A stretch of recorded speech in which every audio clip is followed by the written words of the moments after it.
Coreshield 71T-8 OS is a self-shielded flux-cored wire designed to weld critical structural applications.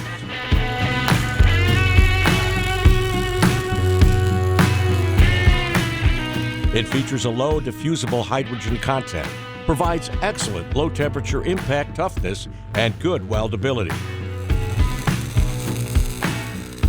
However, the T8 class of wires requires different techniques compared to other cord wires.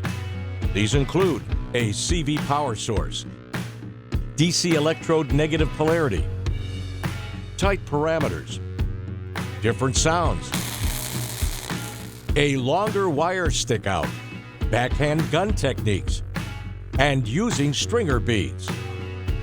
71T8 wires do not tolerate the voltage fluctuations inherent in a constant current setup with a voltage sensing feeder. For stable arc performance, they require a constant voltage power source and a matching wire feeder. Because of the application environment, select a heavy-duty industrial system. Warrior 500i power source with robust feed is available, with an optional built-in heater to drive off moisture and protect wire integrity.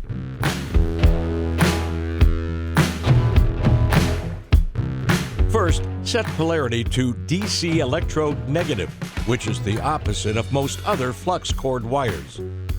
Inch the wire forward to set a wire stick out of 3/4 of an inch or 19 millimeters.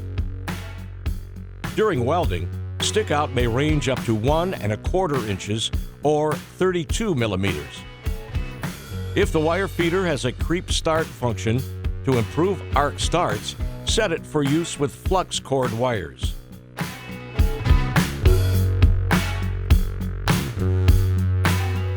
Coreshield 71T-8 OS will come in a variety of diameters. In this example, we're using 5/64 or 2 millimeter diameter. Set the voltage and wire feed speed according to the ESAB guidelines. Do not deviate from recommended parameters. Listen to the sound of this properly tuned arc.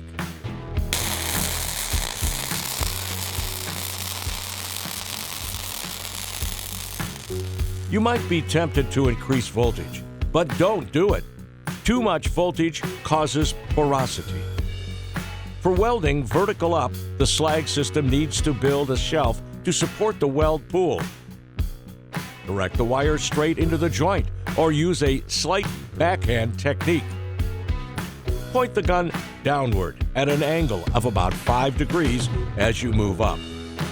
The operator may use the slightest amount of wiggle to ensure tie-in at the toes of the weld. But never use a weave or otherwise manipulate the gun, as it could entrap slag. Run straight stringer beads for all welding passes, from root to cap. Plan welding passes so that the finished weld has no more than 1/16 of an inch or 1.6 millimeters of reinforcement.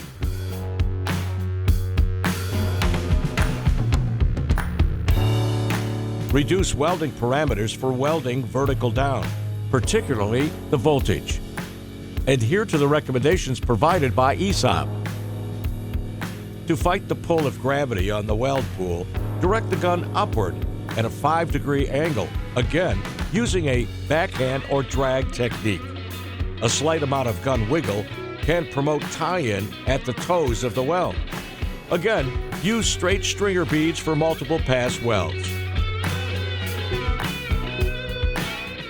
Many offshore applications require mastery of the 6G position. It might seem intimidating, but it is really just a combination of the other welding positions.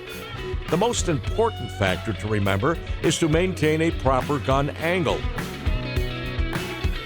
And the key to maintaining gun angle is to move your arm, shoulders, and head in harmony as you travel around the pipe circumference.